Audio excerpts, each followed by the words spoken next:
How to mute a chat on Viber. In this video, I'm going to show you how you can mute a chat on Viber so that they won't be disturbing you while you are watching a movies, series, or doing your work. It's super simple, so without any further ado, let's get started with the video. First thing first, tap open your Viber app on your device and make sure that you are logged into your account. Once you are inside the Viber app, and browse through the chat section and find the chat that you want to mute.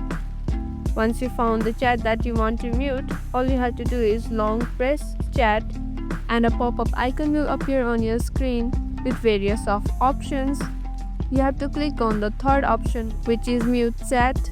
Tap on it.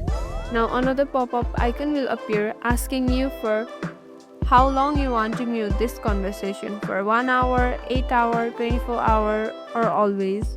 The choice is yours. I'll click on for 1 hour and the chat is muted. And that's it. This is how you can mute a chat on Viber. Isn't it simple? If you found this video helpful, don't forget to hit on that like and subscribe button, and also hit on that notification bell icon so that you won't miss any of our upcoming videos. That's all for today, and I'll see you in the next video.